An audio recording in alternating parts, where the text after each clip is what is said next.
બીજી પેઢી આવી રહી છે, એની ખુશી છે લગ્નમાં, અને આને કારણે સમાજને એકતા આવી છે, સંગઠિતતા આવી છે, સાથે મળીને વિચાર વિમર્શ કરવાની ક્ષમતા આવી છે. જસા બાપુ ને બાવ બાપુ એ સાથે મળી ગોપાલન બાપુ એ વખતે નિર્ણય લીધો હતો, પણ આજે એક નવો વિચાર આપું છું હાટી ક્ષત્રિય સમાજને, કારણ કે ગુરુ એ છે કે એ એના શિષ્યોનો ખ્યાલ કરે, એનો વિચાર ચલિત ન થઈ જાય એની એ તકેદારી રાખે.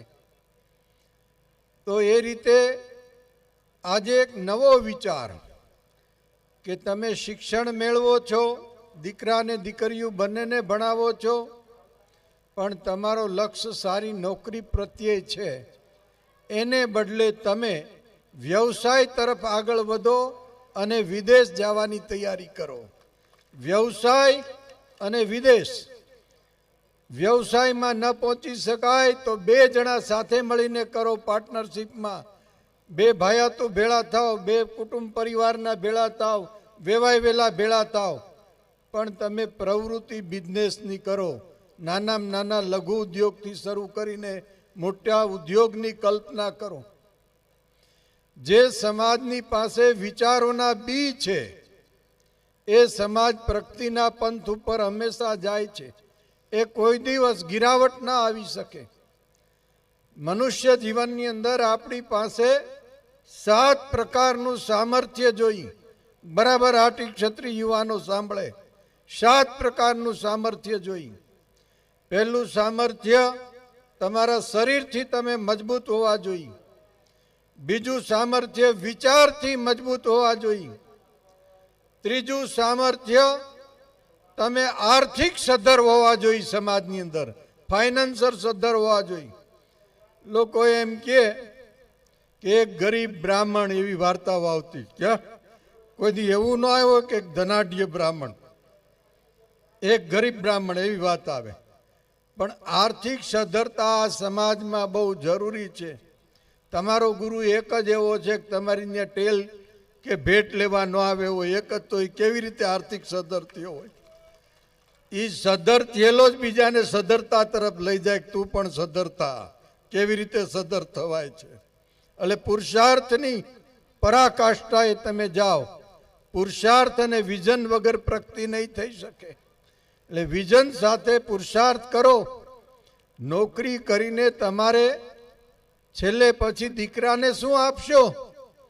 તમે અધિકારી હો તો પણ તમારા દીકરાને એના પર બેસાડી નથી શકાતા.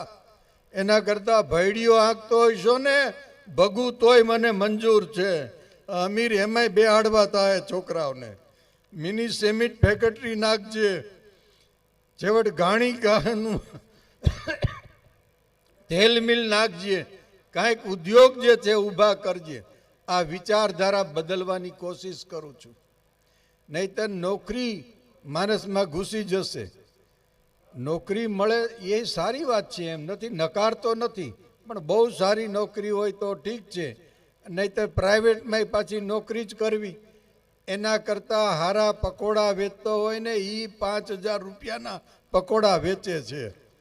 એટલે વ્યવસાય તરફ જજો. અને વિદેશ જવું એટલે જો તમે બહાર જશો, શાસ્ત્રમાં કીધું છે જે વિચરે છે ને એ પ્રાપ્ત કરે છે. ચરેતી ચરેતી વેદ સૂત્ર છે. તમે પરિભ્રમણ કરો તો પ્રાપ્ત કરશો.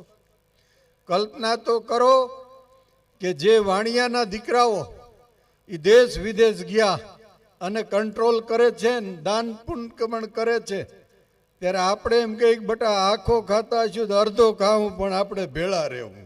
આ આપણી માનસિકતામાં ફેરફાર કરવાનો ટાઈમ થઈ ગયો છે. અને મેં 20 વર્ષ પહેલા શરૂઆત કરી દીધી હતી, એટલે આજે એના ફળ હું બેઠા બેઠા વિદેશથી ખાઉં છું. કહેવાનો તાત્પર્ય એટલે આજે તમને સંદેશો દઉં છું કે વિદેશ પણ જજો અને વ્યવસાય તરફ તમે આગળ વધજો. આ સૂત્રને તમે અપનાવજો. યુવાનો, આજે જે લોકોમાં યુવાનોમાં વ્યસનનું પ્રમાણ વધ્યું છે, એ વ્યસનથી તમે દૂર રહેજો. તમને સાચી વાત કાં જનેતા કહે ને કાં તમારો ગુરુ કહેશે. અને બીજું, તમને પોતાને ખબર હોવી જોઈએ કે તમે શિવ અને શક્તિના ઉપાસક છો. આ માં બેટા શિવ શક્તિના ઉપાસક, શિવ અને શક્તિના ઉપાસક છો. તમારો રસ્તો મૂકીને જ્યાં ત્યાં આટા મારતા નહીં, બાપ બદલતા નહીં, બાપ બદલવાની કોશિશ ન કરતા. કારણ કે જે તમામ સનાતન શાસ્ત્રે નિયુક્ત કરેલા શાસ્ત્ર છે એનું જ વાંચન ઘરના આંગણે કરાવજો. સનાતન ધર્મએ નિયુક્ત કરેલા જે શાસ્ત્ર હોય એનું જ વાંચન કરાવજો. ઉપજાવી કાઢેલા શાસ્ત્રને સ્વીકારતા નહીં. એ રાહ ભટકાવી દેશે. એ બાપને દીકરો કરશે ને કાકાને ભત્રીજો કરશે. આવી પરિસ્થિતિનો સ્વીકાર ન કરતા એક સાધુ તરીકે હું તમને કહું છું. અને મેં આખા ગુજરાતને, ભારત વર્ષને નવો વિચાર મળે એના માટે નક્કી કર્યું છે કે વેદાંત સનાતન સંસ્કૃતિની યુનિવર્સિટી સ્થાપવી મારે. એક વખત અંતિમ મારો સંકલ્પ એ છે કે મારે એ સનાતન ધર્મની વેદા યુનિવર્સિટી સ્થાપિત કરવી. એટલે લોકોને ખબર પડે કે સનાતનના મૂળ શાસ્ત્ર શું છે. વિવાદ નથી કરવો, પણ મરજી માને ત્યાં બિલાડીના ટોપાની જેમ ધર્મગુરુ ફૂટી નીકળે છે અને માર્ગ ભૂલાવી દે છે. આ રસ્તો આપણો નથી. જે સમાજ એની સંસ્કૃતિ ભૂલી જાય, જે સમાજ એનું કલ્ચર ભૂલી જાય, એ સમાજનો નાશ થઈ જાય. એટલે આપણું કલ્ચર જાળવી રાખવું એ જરૂરી છે. મારી માતા કોણ છે, મારી દીકરી કોણ છે, મારી બેન કોણ કહેવાય છે, મામા કોને કહેવાય, દાદા કોને કહેવાય, દાદી કોને કહેવાય, મારા ધર્મગુરુ કોણ છે, મારા ધર્મશાસ્ત્ર કોણ છે, એની પરંપરાનો નિર્વાહ કરતો આવવો જોઈએ. હું અને તમે આજે ટકી રહ્યા હોય, આટલી ગુલામી પછી, આટલા મોગલના આક્રમણ પછી, મોગલ એટલે મુસલમાન શાસનના આક્રમણ પછી પણ જો આપણે ટકી રહ્યા હોય તો આપણું કલ્ચર જાળવવું છે. માટે હું તમે ટકી રહ્યા છીએ. આ આપણને કલ્ચર ભૂલાવી દે, ઇતિહાસ આપણો ભૂલાવી દેશે. એ માર્ગને ક્યારેય ભૂલવો નહીં. બીજું, યુવાનોને ખાસ કહું છું કે વડીલો આમાં આવ્યા હોય ને, દાદા થતા હોય તો દાદા કહેજો, બાપુ થતા હોય, મોટા બાપુ થતા હોય તો મોટા બાપુ કહેજો. એ સંબોધન સાથે બોલાવજો. કાકા થતા હોય તો કાકા, રામ રામ એમ કહેજો. એમાં નાનપ જરાય ન અનુભવતા. આ પરંપરા જે છે એની જાળવણી કરજો, નિર્વ્યસની રહેજો. બીજું, સમાજની અંદર તમે કરોડાધિપતિ, અબજોપતિ થાવ. હવે પેલા તો ગવાતું લાખોપતિ સાજન બેઠું માંડવે. હમણાં મારે ઓલો મહેતાજી ગયો તો 2 લાખનો પાલો લઈને આવ્યો ને, તો એ ગોડાઉનમાં ખાંચામાં હમણ. હવે આમાં લાખોપતિની ક્યાં વાત આવી? ક્યાં હવે કરોડપતિ એ સામાન્ય થઈ ગયો છે. એટલે તમે અરબોપતિ થાજો. પણ જ્યારે વખમાતભાઈ સમાજનું ભેળું થાય ને, બચુભાઈ, હવે નવા નામ તો ખાતે ચડતા નથી જલ્દી અમને. આ જૂના નામ જ આવડે છે. ક્યાં સભાપતિ, બરાબર ને? એટલે હવે એ પેઢી તો, આ તો 3જી પેઢીએ હું કામ કરું છું, 3જી પેઢી. એટલે જ્યારે સમાજ ભેળો થાય ને ત્યારે તમારા અંગત વિવાદને ભૂલી જાજો. આ ગાંઠ વાળી લેજો. વાંધો હોય ને એકાબીજાને તો એ ઘેરે રાખજો. સમાજ ભેળો થાય તેથી વાંધો લાવતા નહીં. આ ઊભા થઈને તમને કહું દઉં છું કે આ વાત જો સુખી થવું હોય તો તમે લોકો અંદરોઅંદરના જે ઝઘડા હોય એ અહીંયા સમાજમાં ન લાવતા. ગત ગંગા કહેવાય, જ્ઞાતિ છે એ ગંગા કહેવાય. ગંગાને કિનારે તો આપણા પાપ હોય એ ધોવાઈ જાય. ત્યાં જઈને થોડી આપણી હઠ ઊભી રખાય કે ફલાણા ભાઈ આવે, ફલાણા કાર્ય કરતા. જે કરે એ, જે કામ કરે એ આગેવાન. અને તમે બહુ આગળની પેઢી જેણે કામ કર્યું છે બધાને ધન્યવાદ. એને બધાને આદર આપજો. નવી પેઢી વડીલોને આદર આપો. ચાણક્યએ કીધું એટલે એ તમારા માર્ગના કાંટા હોતી સાફ કરવા માંડે. તમે મંડો કહેવા કે બચુ બાપુ ને વખમાજ બાપુ ને કેમ છે, સભાપતિજીને આમાં હું કરશું, એટલે મંડે કહેવા આમ કરજો છોકરાઓ, આમ કરજો, આમ કરજો. ક્યાં બસ આટલી જ જરૂર પડે. બાપુ પધારજો એટલું જ કહેવાનું હોય. પછી તો બાપુ મંડે રકોપું રાખવા. એટલે આ તમને શીખવાડું જ, ગુરુ મંત્ર કાનમાં દઉં છું. એટલે વિવાદ ઉત્પન્ન નહીં થાય. બીજો, બધાને સાથે રાખજો. પૈસા આપે, દાન આપે એ બધાને ધન્યવાદ છે. પણ શ્રમ આપે ને, ચા પકાવતો હોય બેદી બેઠો બેઠો, એને ધન્યવાદ છે. એને નક્કી થાય કે મારા સમાજ માટે મારે આ ચા પકાવવા જાવો છે. કલયુગે સંઘે શક્તિ. સંગઠિત થાશો તો આ રાજ સત્તા હોતી ઝૂકી જાય બધાય. કારણ કે આ બધાને મૂક્યા છે તો તમે કે બીજા કોઈ. એટલે રાજસત્તા જે છે એ સંગઠન આગળ ઉથો બીજાશે. સંગઠન નહીં હોય ને તો તમને ખબર નહીં પડે.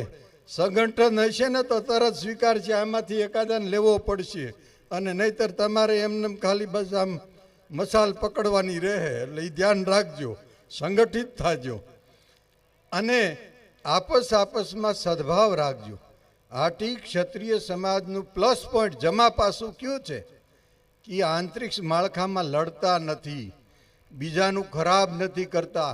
આટી દરબારના દીકરા હારે સંબંધ રાખો, પછી પટેલ હોય, કુંભાર હોય કે ગમે એ હોય કે બ્રાહ્મણ હોય, એનું અહિત નહીં કરે. સાધુ તરીકે અમે ખાતરી દઈએ છીએ, દરબાર છે એનું અહિત નહીં કરે.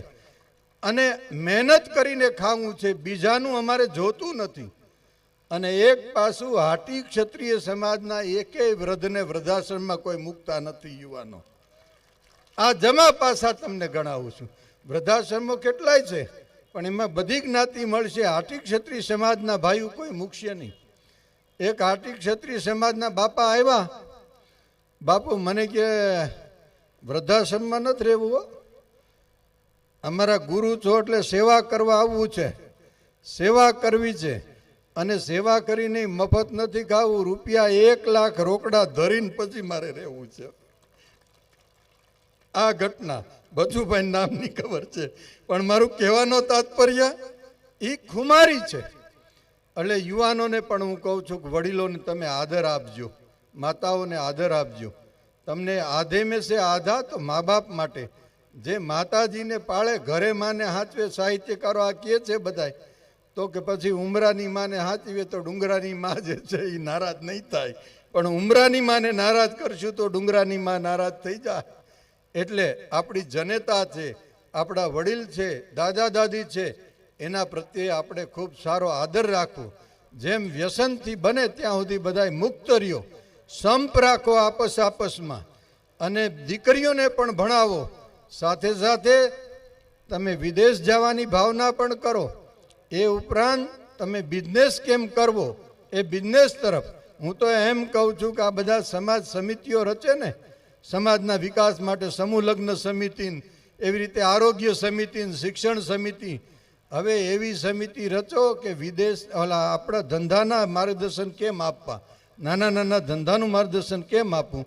તમે 10 વર્ષમાં એ કામ કરશો ને તો આ સમાજ જે છે વહેલી તકે આગળ આવશે. 100 વર્ષનું રિઝલ્ટ 10 વર્ષમાં આવી જશે. એટલે વ્યવસાય.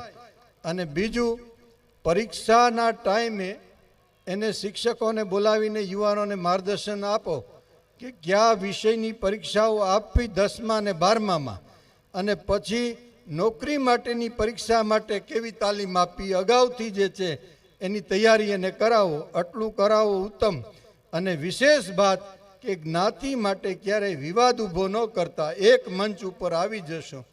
મને તમારું સૌનું ગૌરવ છે. ખૂબ સારી રીતે તમે જીવન જીવજો, ધર્મપરાયણ રહેજો.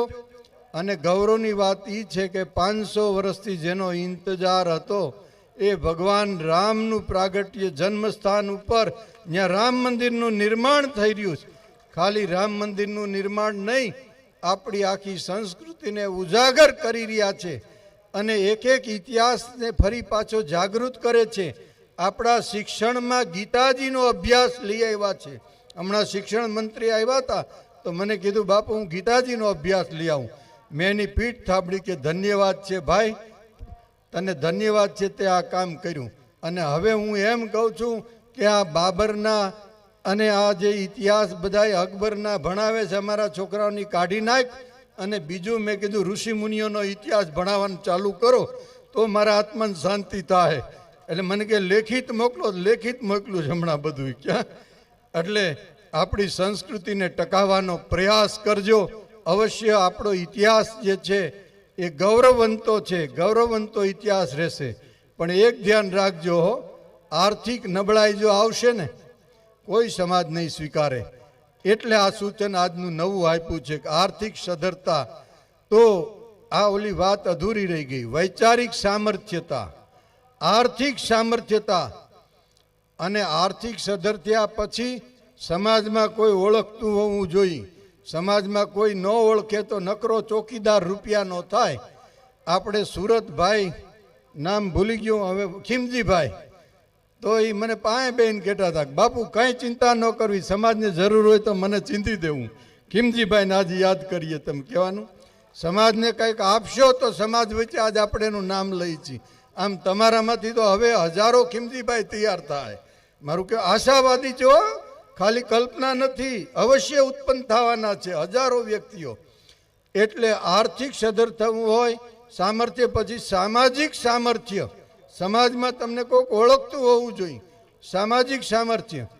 પછી સંપ્રદાય સામર્થ્ય, તમારો ધર્મગુરુ કોણ છે, તમે કયા ઈષ્ટદેવના ઉપાસક છો, તમારો ઇતિહાસ શું છે, તમારા કુળદેવી શું છે, આ વસ્તુને સાચવી રાખજો. આને સાંપ્રદાયિક જાગૃતિ કહેવાય, સામર્થ્ય હોવું જોઈએ.